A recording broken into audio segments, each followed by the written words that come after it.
Muntik to tuloy ako makutsilyo ah. Magpapaksiyo ko ng isda. Bakit nananaba ako ah? Kaya.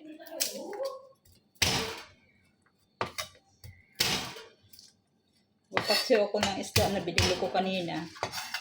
Kaya ba yung kahapon?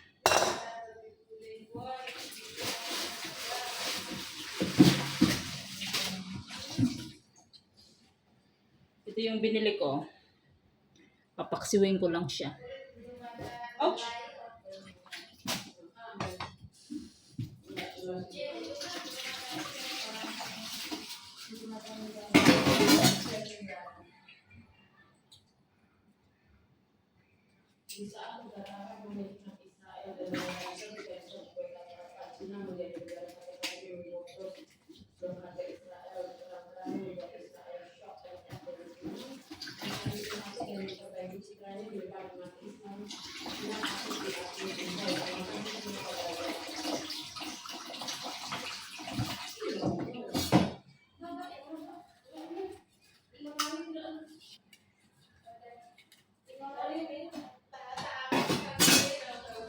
Sariwa pa naman siya.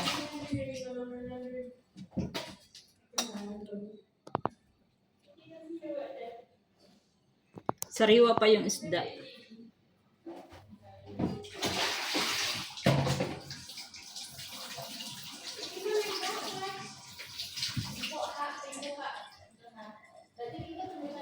Pag supermarket kasi bumibili dito, hindi tinatanggalan ng hasang.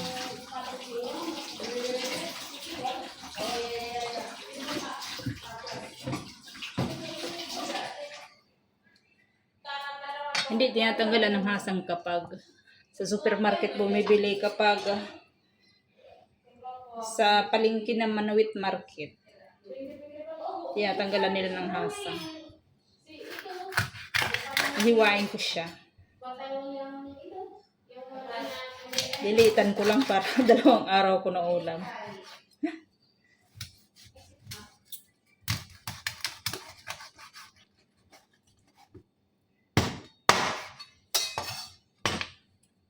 Wala nung 4 na hiwa. Lagay ko dyan.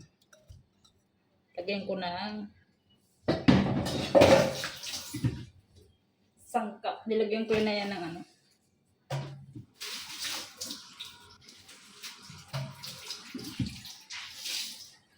Sibuyas, kamatis, ay sibuyas, ano, luya, asin. Tapos lalagyan ko ng tinting bitchin para may lasa.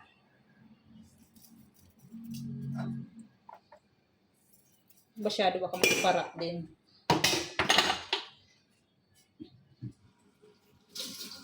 Hindi ko alam kung may suka. Parang walang suka.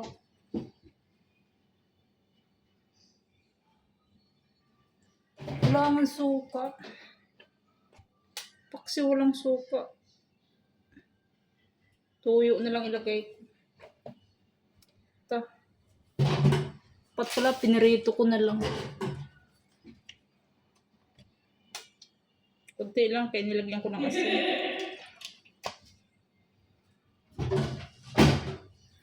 Bukas bibili nga ako ng suka.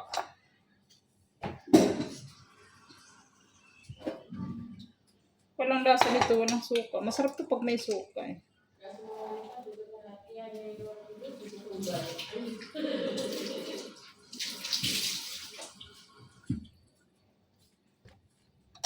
Paminta.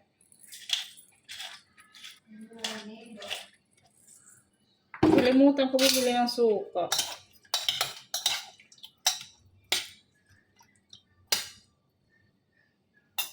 Tingnan ko nga sarip kung anong baka may suka dito. Ay may asim-asim. May pang-asim ba? Wala na to dito kaya tinapon ko na eh. Tinapon ko na yung mga ano.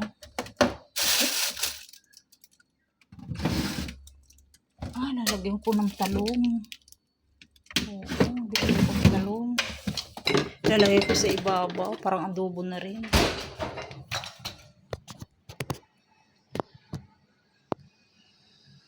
Ayan.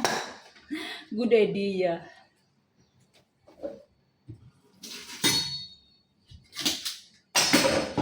Binili ko to, $1.70 isa. Ay, dalawa na siya. Ouch. Ayan. Ayan ang pinakso. Pakso na walang suka. Kasi walang suka.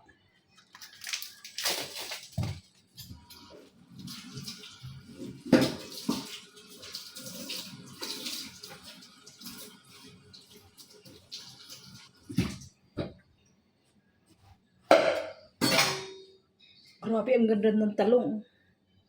Wala talaga siyang sira.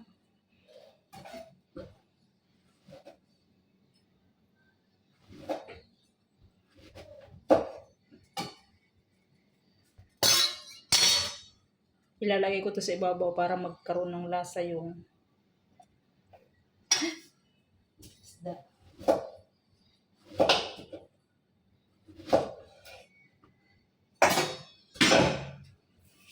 Walang suka, talong ang nilagay. Klaseng luto yun. Maluluto na rin yan.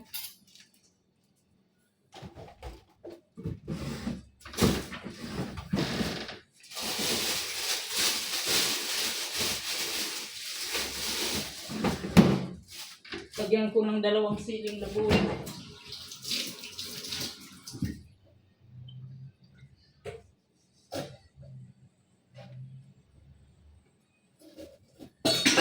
Yan, lagyan ko ng 2 sili.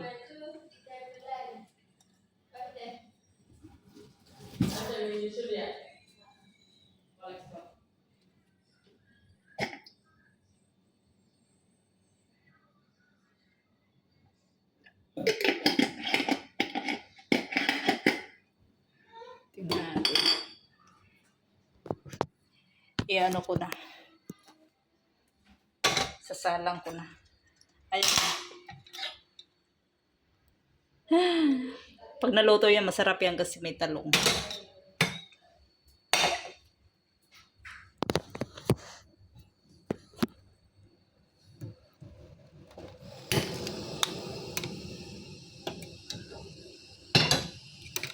Salang ko na siya dyan.